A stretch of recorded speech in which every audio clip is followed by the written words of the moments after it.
Guys, something crazy just happened today. I got the chance to interview director James Cameron himself. I was so nervous, but I got 2 questions through. 1, which are the films that influenced him in the making of Avatar? 2, what is the significant role of fire and ash in his 5-film vision? Let's dive right into it. Meet you. I'm Vin. I introduce movie lovers in English. So Oh, great. Okay, so we can do this in English? Yes. Okay, all right. Well, I can't do it in Japanese, so. So Avatar defined cinema, and it defined me as a person because I watched it since I was like 10, and now it's keep coming and it's keep defining new generation. In the evolution of cinema leading to Avatar, which past film influenced you for the visual technology side and also the story side? Yeah, well, look, I mean, every artist has influences, things that they get excited about in other people's movies and their art. But in terms of the technology, we had to sort of do it ourselves. So starting with The Abyss, that's before your time, for sure. Came out in '89. But we did the first facial soft motion CG ever in a movie. And then a couple of years later, we did the Terminator 2, so the liquid metal guy, right? But again, facial, human animation, right?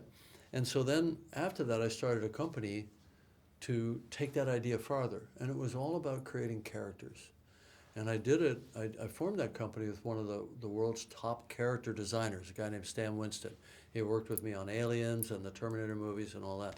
And we just wanted to do amazing, new, cool fantasy characters, but acted, like performed.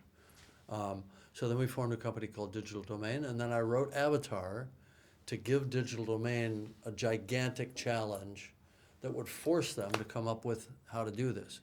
And they all said I was crazy, and I had to wait a while, but we eventually did it in 2005, and that's where you come in, right? At the age of 10, a few years later when we brought Avatar to the world. And I think what we tried to do, and I think what we succeeded at doing, was creating a new form of cinema, still based on acting, but not based on photography. In other words, we imagined the cinematography as a separate thing from the acting, right? And then, since then, we've just continued to advance that so that it's all more and more and more real. I don't know, you saw the film, right? Yes. Okay, did you feel that those were real people? Yes, They're I real do. people, right? Yeah. Like, that's the first fully CGI person that I saw in my life, and I was like, oh, they exist. That's what I thought. Yeah. And you know, sometimes when the VFX shots are coming in post-production, I'm looking at it, and I literally say to the artist, I say, that person exists. Yeah. That's a real person. Yeah. Now, of course, the key to it is that it is a real person. It's Una Chaplin, or it's Sam Worthington, or it's Sigourney Weaver. That, you know, and it's our job in post-production to make sure that we don't lose anything that they've created. And I think that's the power of this film. I mean, we've got the big images, we've got the big landscapes, we've got the cool giant, you know, gas creatures that can travel around the world and all that. I mean, all the things that people expect from an Avatar movie. We've got all that. But that's not what's making people cry in this movie. You know, they're going on a journey of the heart, right? I mean, did you have an emotional reaction in the film? I cry for like every 10 minutes. Okay. Well, take tissues. Yeah, I love Neteyam so much as a character. And Loak and Spider, yeah. I think that's the other thing that people should know, right? And maybe you can help explain this. This is a story of the teenagers and how the kids are rising into their own, becoming, you know, their own major characters in this epic story. Because we know Jake and Neytiri from before, and we expect that. And they have their own challenges and problems in this movie, but I think what's exciting is seeing the kids coming up, you know. Loak's struggle with his father to be seen, to be understood, Kiri's issues around her identity, and so on. How did you respond to the female characters in the film? you're the one of the first that I know of that put female character in a very different light for me. So they're very strong. She's very human. She's grieving, and then she have to pick herself up because she have a family, Right. and that's what my mother did. Exactly. So yeah, it's resonated with me a lot. Yeah, good. Well, I'm glad. Well, hopefully you can share those feelings with your followers. That'd be great. Yeah. You're gonna make 5 movies.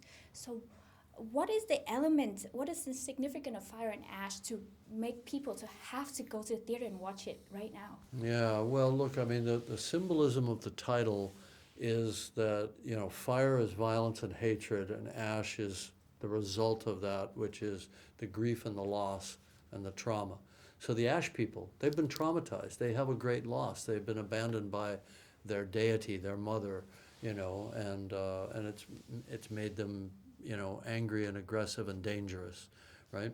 And we see Neytiri becoming angry and aggressive and dangerous because of the same loss. But we don't want to see her go down that path. We want her to be able to heal herself and get through this. And, you know, I always approach a movie from the standpoint of what the audience wants.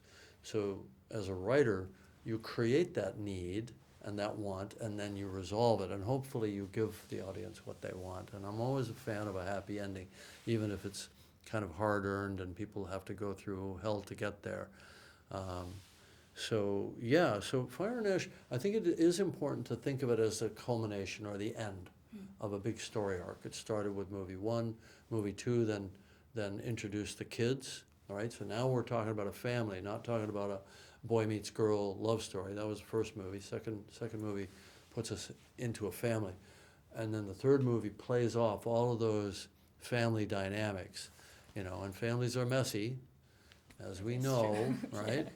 And people everywhere are in a family, so that's the point of connection, right? I think for these movies. Because the Avatar movies have always played all around the world in different cultures and different languages and so on. So we try to put something in there for everybody. Even my grandma loves it. Yeah, good.